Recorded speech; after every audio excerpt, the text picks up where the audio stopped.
Um, you know what? Honestly, our team wasn't as close as the 2013 team, Mm-hmm. but I think our team was just so talented.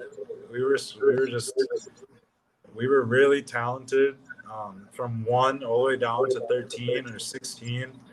Mm-hmm. Um, the real games were in our practice. That's where we got close. Is just competing with each other every day. Mm-hmm. Like maybe there was a lot of times where we would get into fights with each other because our practices, everyone wants, you're first off, you're playing basketball, everyone's so competitive, and second, you're competing against spots against other talented guys, Mm-hmm. and everyone wants to play.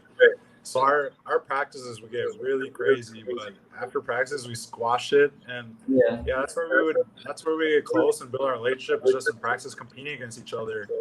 That's why something I loved about with Ben and Abu and Balti and Prince is, they're Ben and Abu are stronger than I am, but Mm-hmm. I love contact. I love hitting people. I used to play Mm-hmm. football, so with Ben and Abu, I can hit them a little bit harder. With Prince, I can Yes. I can put some force behind it. So yeah, that's something we really enjoy. And Coach Aya wanted us to do. That's the style at the time. Is Yeah. Yeah. physicality, like anything goes. Yeah. I'm not gonna Yeah. tell too many. I'm not gonna tell you the bad stories, but it would Yeah. get it would get bad in practice sometimes. But those were some of the best runs or games we had that season, was in practices and not really the UAP games itself. Mm-hmm. So how about with the practices? I think yeah, Ben also discussed it a lot. That you guys it's like deadly. That he even fought that with Coach Alden once. And he didn't know Yeah, how it was gonna turn out. That I think it turned yeah, out well eventually because you guys still won. But then he didn't know how it was gonna turn out when it was occurring.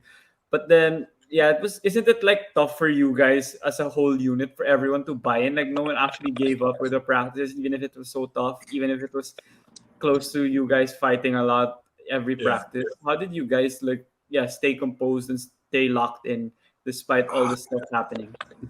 I guess winning. We're all competitors and we all want to win. And management expected us to win as well. We expect us to win. Alumni expect us to win. So I think we would have conversations where we would make sure nothing is going to get in the way of that. Mhm. Um, Not the outside world, not our egos, not any of the variables. So something good with our team with that is we were all so focused on winning.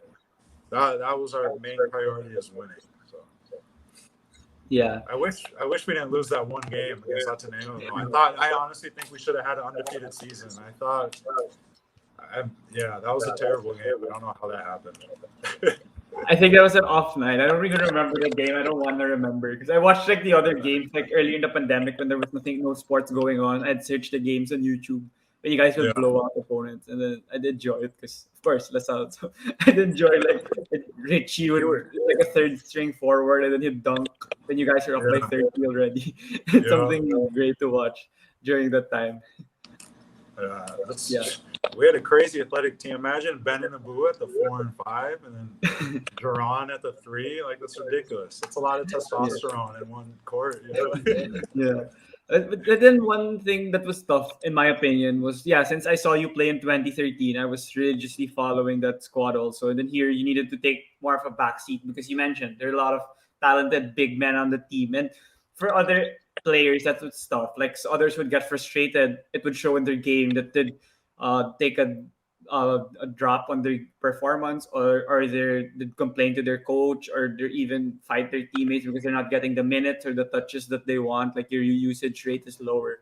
But then for you, Yeah. you still remained firm, and you were still a team player, and you were still contributing for the squad despite the limited minutes that you were given. So how did you have that mindset, and was it also tough for you like mentally during that time?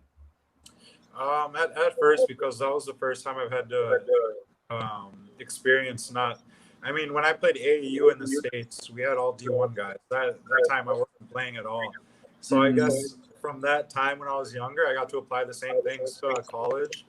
Um, Besides a basketball player, I don't have too much of an ego. I'm a good guy at the end of the day, or I like to think I am at least. So I like to yeah. tell myself that. So I'm going to be a good teammate. I'm going to do what I can to help my team. if I have to be the loudest one on the bench, and sometimes you have to set your ego aside, and you don't have to be the character that you think you are. I'm not going to be, because sometimes Coach Schopek talks about this thing called the energy bus. You don't want to be that bad apple on the bus and make it suck for everyone. It's still fun. Even though I'm on the bench, I'm still playing. I'd rather be on the bench and be winning than be playing and losing all the time. Yeah. So I saw it from that perception. Also, since I wasn't playing that much, it gave me more time to work on my game and get better from there. And not playing and hearing all the things I heard that year in LaSalle, that last year, it really motivated me that offseason to work hard.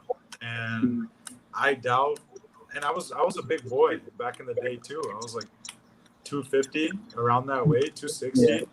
I doubt I would be, I'm not healthy now, but I doubt I'd be as light as I am or as skillful as I am if it wasn't for that. So I mean, I wouldn't change it at all by any means.